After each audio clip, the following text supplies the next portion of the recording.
Kunzang, renowned fortune teller, on the return of the Tibetans to their native country. I can see 5 snow mountains. Between the first and the 5th is a snow lion, but the Tibetan flag is visible on the smallest one.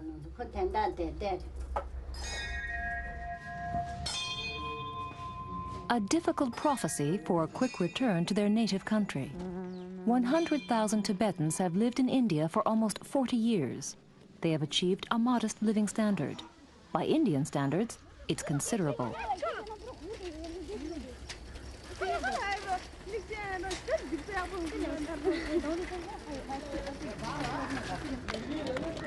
The Ganden Monastery, one of the 3 oldest and most important universities of Tibetan Buddhism.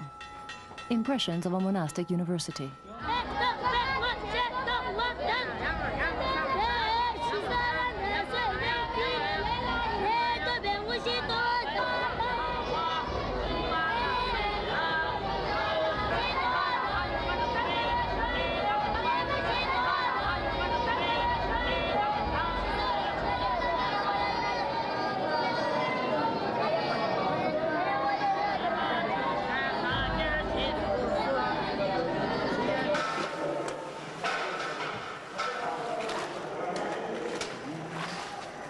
The monastery is large.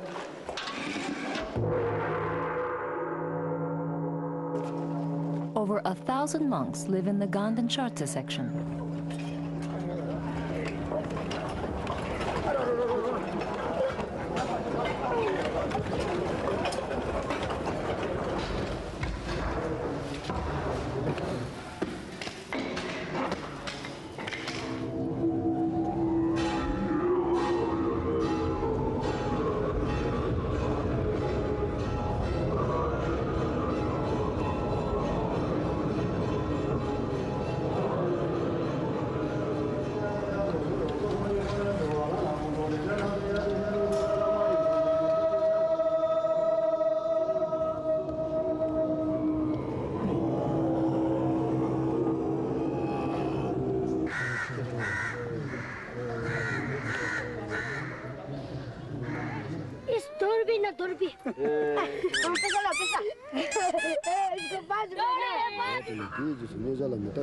Preparation for philosophical debate.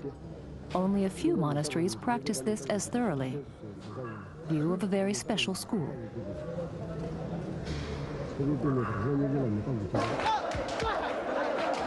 Two hours a day, the ritual of questions and answers on Buddhist philosophy.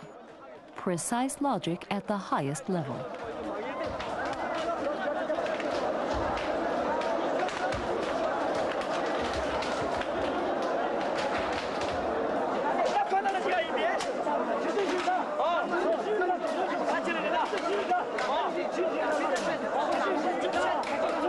These are the 3 elements of perfect reasoning.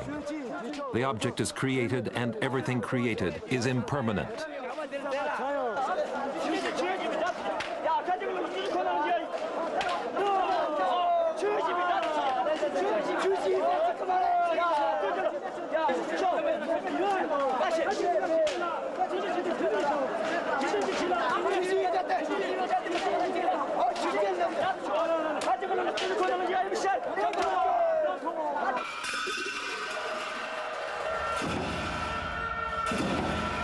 These monks are desperate because of a conflict with the Dalai Lama.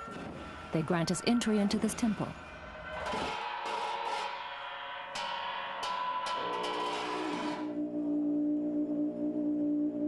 At the center of the conflict, the protector deity, Dorje Shugden. A very popular deity, mainly called upon to increase the power of meditation. It's the patron deity for whole regions of Tibet. It has been worshipped for centuries. Nothing would be more devastating to the monks than having to break the tradition. But this is precisely what the Dalai Lama has been vehemently demanding for 2 years. He keeps proclaiming that worshipping Dorje Shugden harms the cause of Tibet and that it endangers his own life. Neither of these points can be comprehended by the monks who are well trained in logic.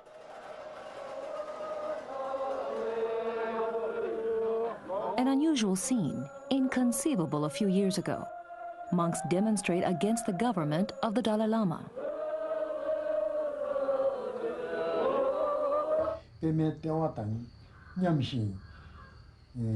This man was present at the demonstration.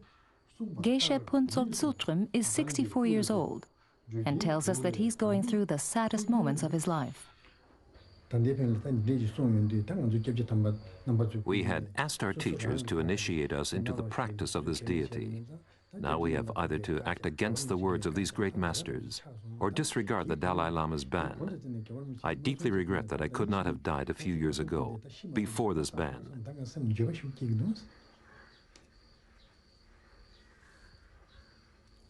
Geshe Lobsang Donden, 72 years old. On the one hand, we cannot speak with the Dalai Lama. On the other hand, we have no choice but to act against his words. I keep thinking, if only I were already dead.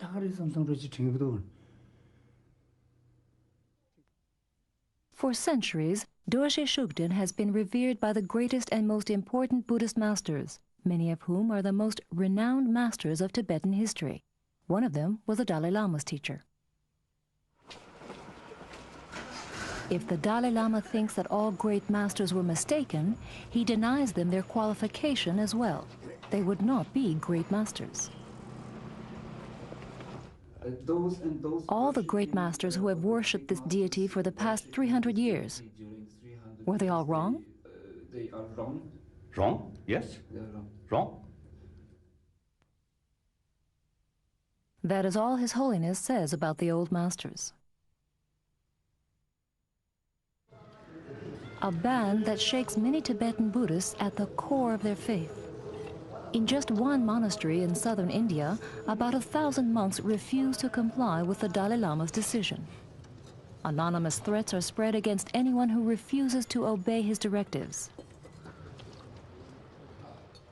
Whoever reveres Dorje Shugden must be targeted and firmly opposed. We must bring them before the public. They have to be killed. Among the targets are 2 young lamas. We will interrupt their lives and their activities. The disciplinary master of this monastery receives the following letter during our visit. You will be dead in 7 days' time.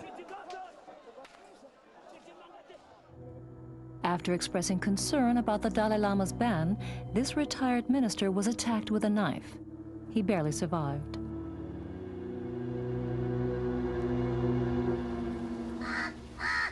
Many of the 100,000 exiled Tibetans living in India today used to worship Dorje Shugden, the deity which has now been banned.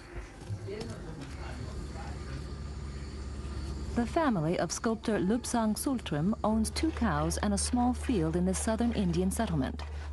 They are the only ones who still revere this deity here. 2 years ago, there were 33 such families. Social pressure is extremely high within the Tibetan communities. Any contradiction of the Dalai Lama is frowned upon. 3 times a day I have to go and check on my wife when she's outside grazing the cows to make sure that nobody has harmed her. We have no friends anymore. Everyone makes life difficult for us. We can't go on living like this.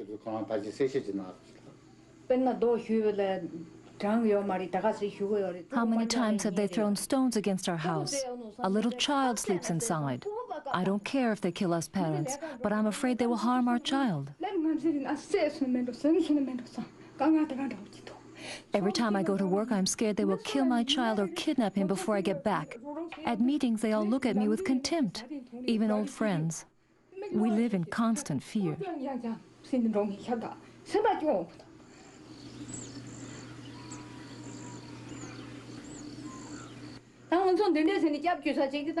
We trusted the Dalai Lama. If he does something like this, how far have things gone?